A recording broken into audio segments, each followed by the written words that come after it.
The questions started quietly at first, buried deep in comment sections and live chat replays. Someone asked how Betty could have been thanking people with purple hearts on one live stream while neighbors said she hadn't left her bed in days.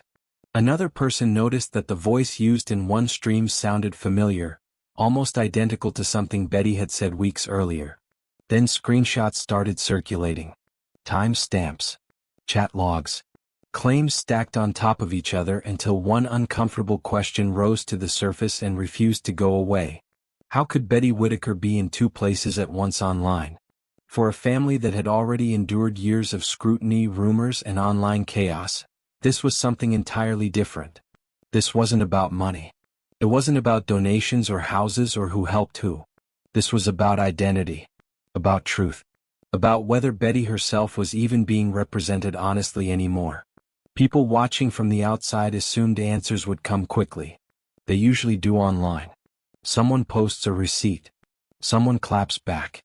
Someone goes live and clears the air. But this time, nothing lined up the way it normally does. And the silence from the people who mattered most only made the confusion louder. The first live stream in question had been promoted heavily. Viewers were told Betty would be present, interacting in real time, responding to messages, reacting to comments. When the stream began, her name was invoked repeatedly. The chat exploded with hearts, prayers, and messages of support. At one point, viewers were encouraged to send purple hearts because Betty loved them. People believed they were connecting with her directly, even if only through words on a screen. But almost immediately, inconsistencies appeared. Some viewers noticed that the responses attributed to Betty were vague, repetitive, and oddly timed. Others pointed out that the phrasing sounded exactly like something Betty had said in a much older video, one that had already been uploaded and widely shared. A few people clipped audio from that earlier footage and played it side by side with the livestream audio. The resemblance was undeniable. Then came the phone calls. People who had direct contact with the family reached out quietly off camera, trying to verify what they were seeing. One call reached Larry. Another reached someone else close to the household. And the answers were consistent. Betty wasn't on a live stream. She wasn't typing messages. She wasn't interacting with anyone online at all. According to those inside the home, Betty was sick. She had been in bed. She hadn't left the house. She hadn't traveled. She hadn't gone anywhere near another person's phone or internet connection. In fact, the house itself didn't even have reliable internet access. That was when the phrase started appearing everywhere. If she wasn't there, then who was speaking for her? Chat logs were reposted. Screenshots were zoomed in on. Timestamps were compared against real-world accounts of Betty's condition. The timeline didn't just feel off.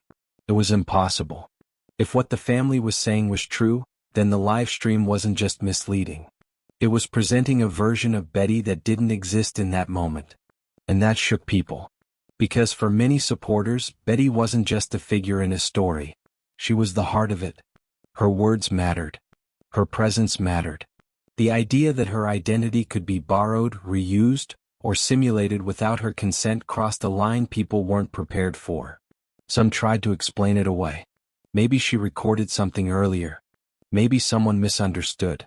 Maybe it was just a misunderstanding blown out of proportion. But those explanations fell apart under scrutiny. The stream hadn't been labeled as a replay. Viewers had been encouraged to interact as if Betty were responding live. Questions had been asked directly to her. Answers had supposedly come back in real time. That wasn't an accident. That was presentation. As the questions grew louder, the video disappeared. The live stream was removed, hidden, or placed behind a paywall depending on who you asked. Some said it was taken down to avoid harassment. Others said it was quietly locked away once the inconsistencies were pointed out. The result was the same.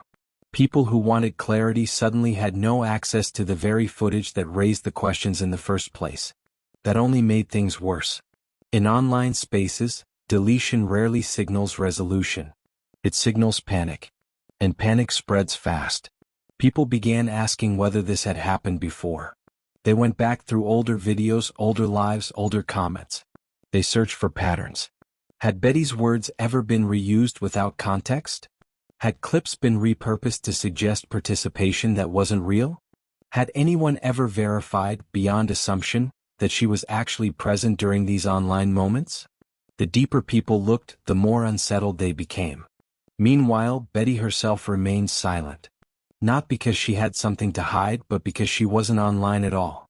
She wasn't watching the debates. She wasn't responding to accusations. She wasn't defending herself because she didn't even know she needed to. That detail hit hard. While thousands argued about where she was and what she said, Betty was reportedly resting, unaware that her name was trending again for reasons completely out of her control. That disconnect felt wrong to many people. It felt like the story had slipped away from the family entirely and become something owned by outsiders. Then the claims escalated. Some commenters accused creators of intentionally misleading viewers to drive engagement. Others went further, suggesting that Betty's identity was being used as a tool to maintain relevance, donations, or control over the narrative. Those accusations were serious and not everyone agreed with them. But once they were out there, they couldn't be pulled back. Defenders pushed back hard. They argued that no harm was intended. That the live stream was meant to support Betty, not deceive anyone. That people were reading too much into technical issues and misunderstandings. They accused critics of overanalyzing and stirring drama. But critics weren't letting go because this wasn't just about a stream. It was about trust. For months, viewers had been asked to believe different versions of events from different voices, all claiming to speak for the family. Each time something didn't add up, the explanation was that people should stop questioning and just support. But support without truth has limits. And many felt that limit had finally been reached. The phrase "two places at once" became symbolic. It wasn't literal, not really. No one believed Betty had physically been in two locations. What they believed was worse. That her presence had been manufactured. That her voice had been separated from her body.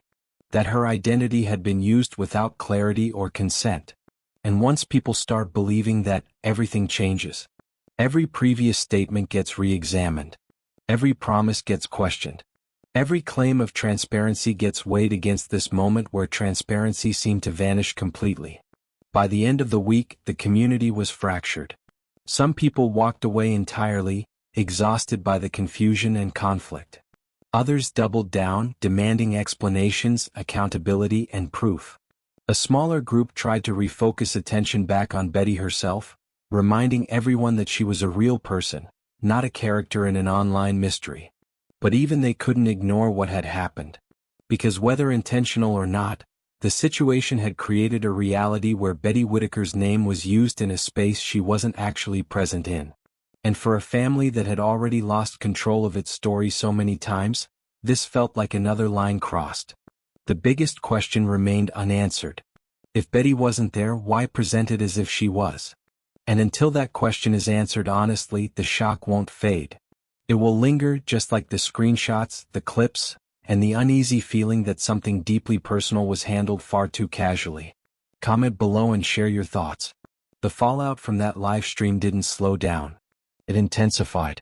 Once people accepted the possibility that Betty had not actually been present, the conversation shifted from confusion to accountability. Viewers weren't just asking what happened anymore. They were asking why it happened, and who benefited from presenting Betty as active when she allegedly wasn't.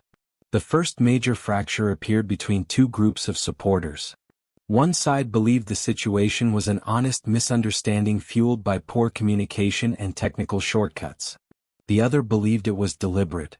Not malicious in intent, perhaps, but deliberate in execution.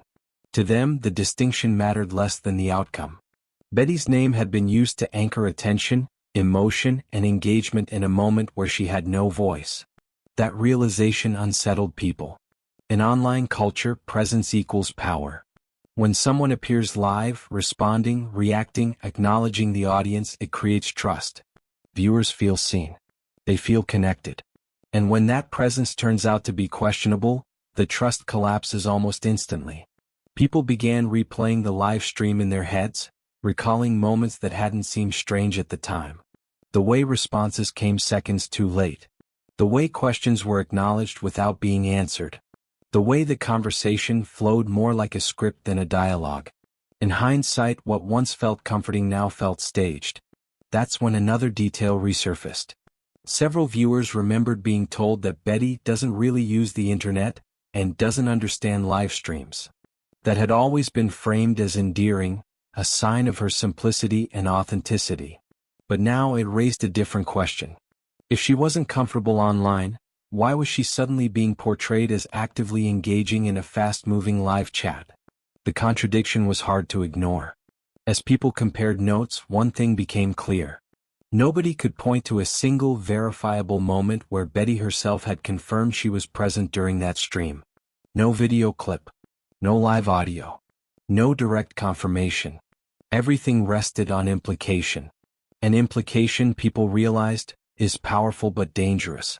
At the same time, messages reportedly coming from inside the household painted a very different picture. According to those accounts, Betty had been unwell for days. She wasn't answering calls. She wasn't receiving visitors. She was resting. The idea that she was participating in an online event, even passively, didn't align with reality. That gap between perception and reality became the center of the storm. Some supporters tried to redirect the conversation, urging others to focus on the bigger picture.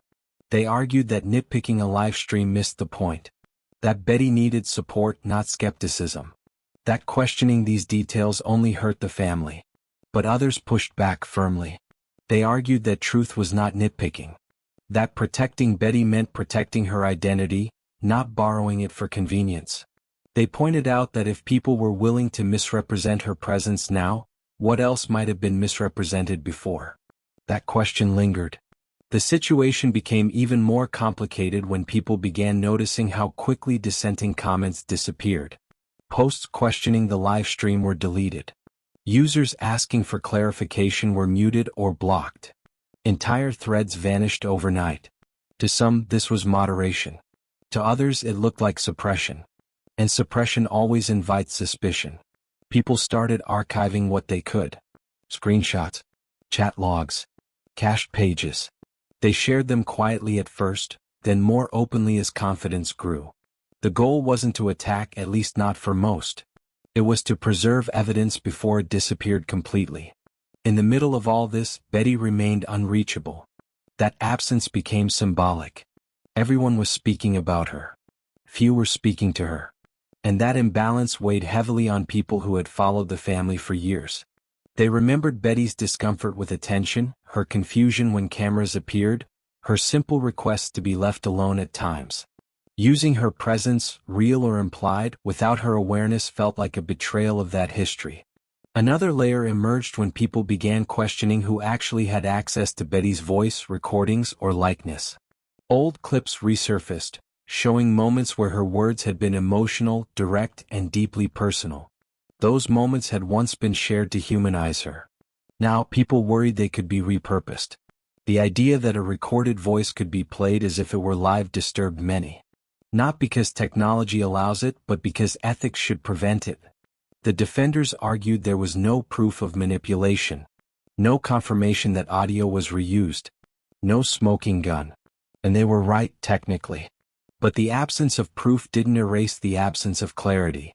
If anything, it amplified the demand for transparency. Transparency never came.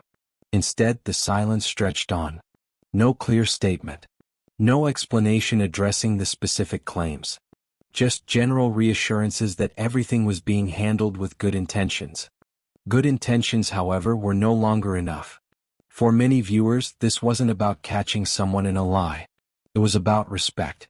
About whether Betty Whittaker, a woman whose life had already been dissected and debated by millions, was still being treated as a person rather than a symbol. The phrase "two places at once" took on a deeper meaning. It wasn't about geography. It was about control. About how a person's identity can exist in one place while their image is projected somewhere else, shaped by people with louder voices and bigger platforms. And once people see that happening, they can't unsee it. As days passed, the conversation cooled slightly, but the damage remained. Trust, once fractured, doesn't heal quickly. Some viewers unsubscribed quietly. Others stayed, watching more critically than before. A few continued defending, believing that any scrutiny only fueled unnecessary drama. But even among defenders, unease crept in. Because if Betty truly wasn't there, then something fundamental had gone wrong. And pretending otherwise wouldn't fix it. The family had already been through too much to deserve another layer of confusion piled on top of their pain. Many supporters began asking for a reset. Pause. A commitment that nothing would be shared in Betty's name unless she explicitly approved and participated. Whether that request would be honored remained unclear. What was clear was this: the story had crossed a threshold. It was no longer just about updates or support.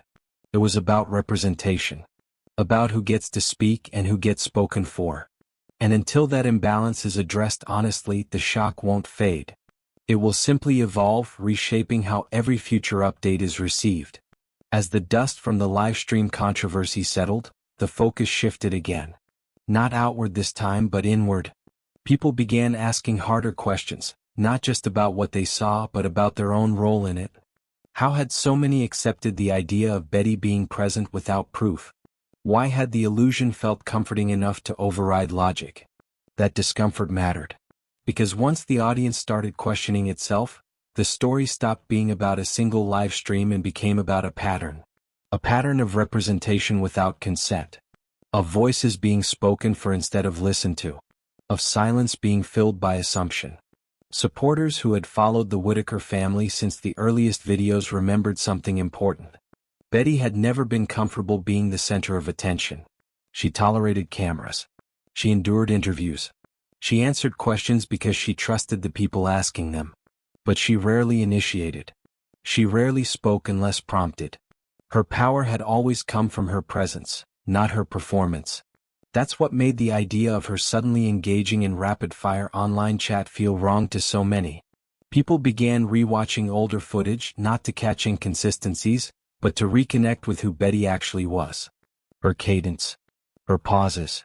Her expressions. The way she would look to someone else before answering, as if checking whether it was okay to speak. None of that aligned with the confident, responsive online persona implied during the disputed livestream. That contrast became impossible to ignore. At the same time, others began reflecting on how easily the narrative had slipped out of Betty's hands long before this moment. Over time, updates about her life had become increasingly filtered through intermediaries. Friends, advocates, creators, supporters.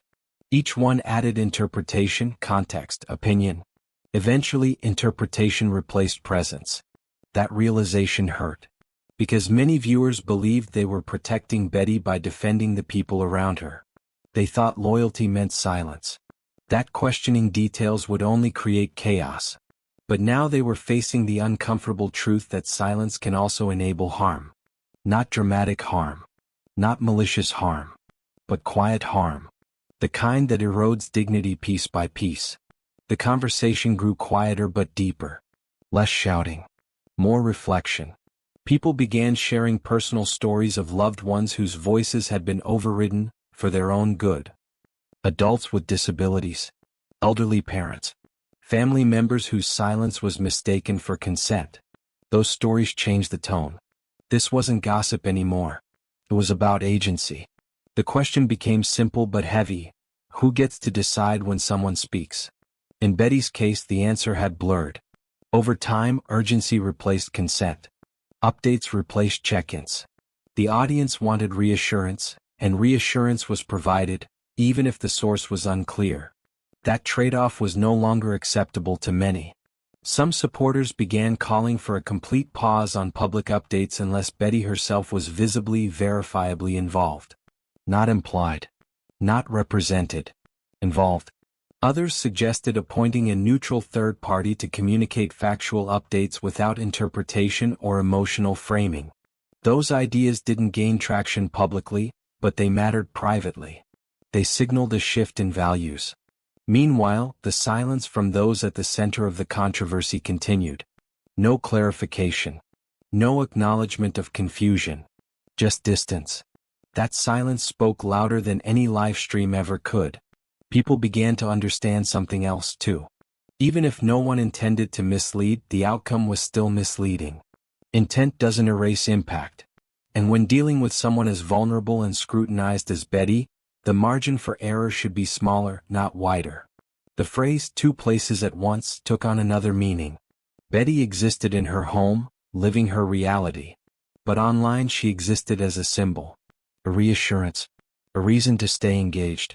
Those two versions had drifted apart, and the distance between them was causing harm. Supporters wrestled with guilt. Had they contributed to this by demanding constant updates? By expecting access? By equating silence with danger and presence with safety? Those questions didn't have easy answers. But they mattered.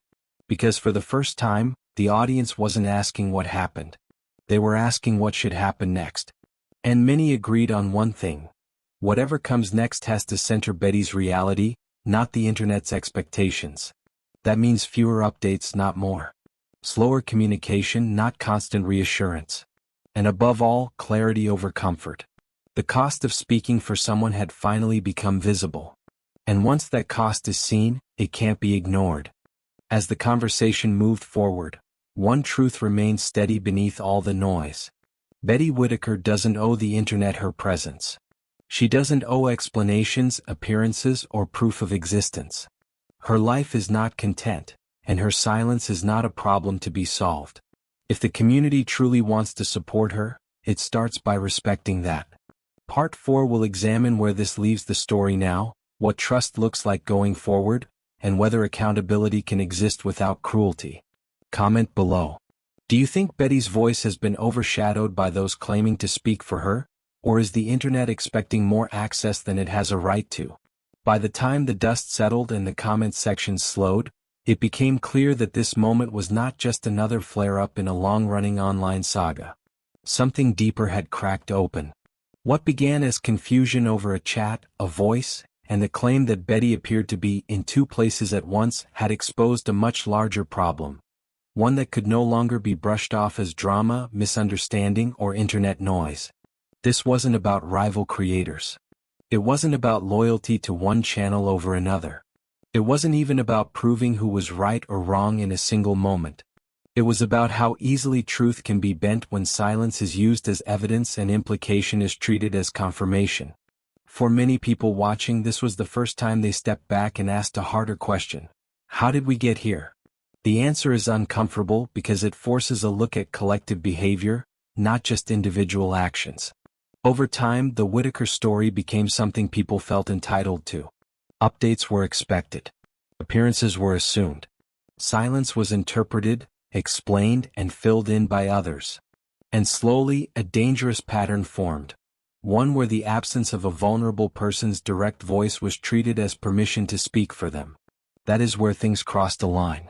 When someone is not present, not online, not speaking publicly, the ethical response is restraint.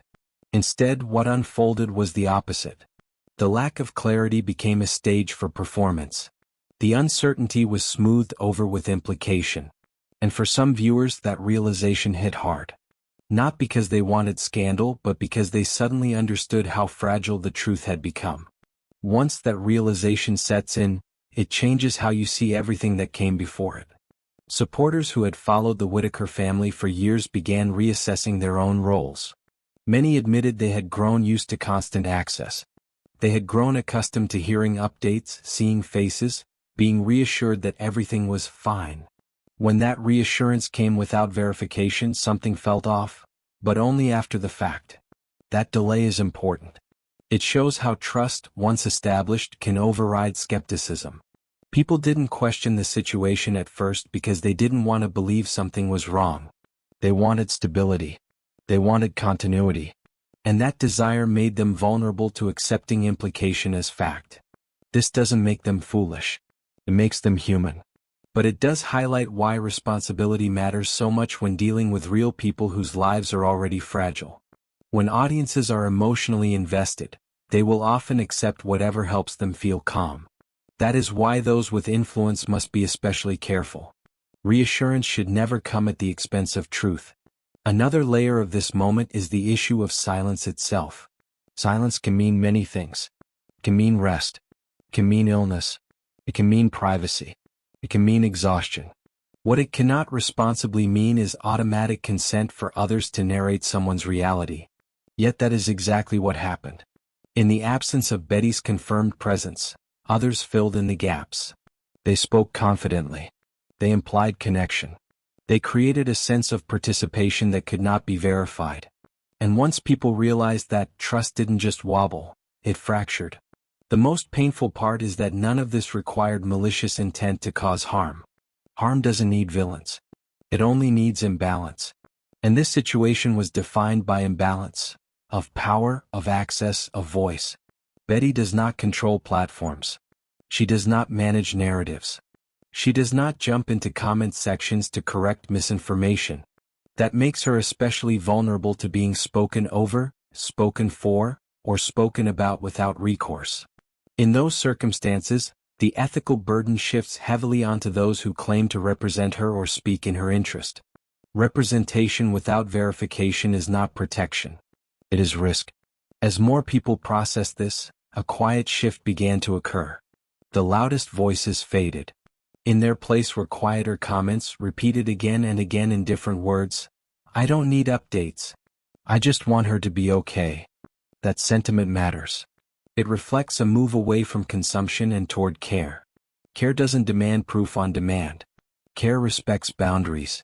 Care understands that a person's worth is not measured by how often they appear online. This is where the internet struggles the most. Online spaces reward immediacy. They punish pauses. They turn silence into suspicion and gaps into opportunities for speculation. But real life does not move at algorithmic speed. Healing doesn't happen on a schedule. Privacy doesn't announce itself. And vulnerable people do not owe the public anything simply because they were once visible. What this moment revealed is how easily the internet forgets that. There is also the question of authority. Over time, proximity to a story is mistaken for ownership of it. Being close becomes a substitute for accountability. But closeness can distort judgment just as much as distance can.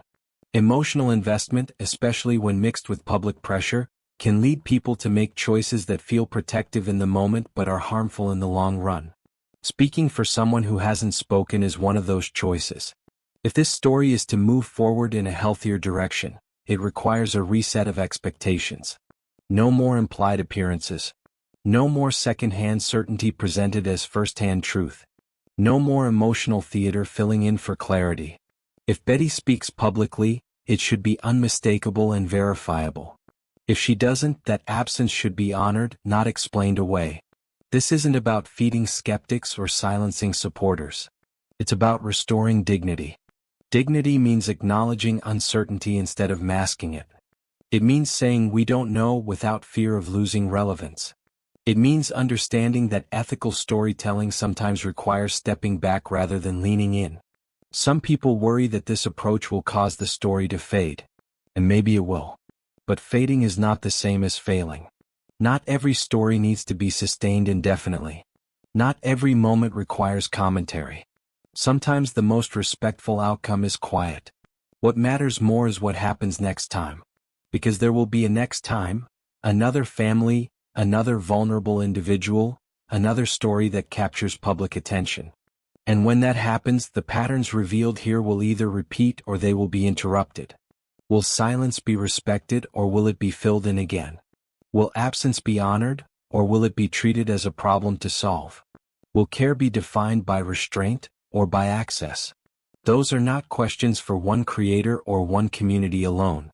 They belong to everyone who watches, comments, shares, and demands.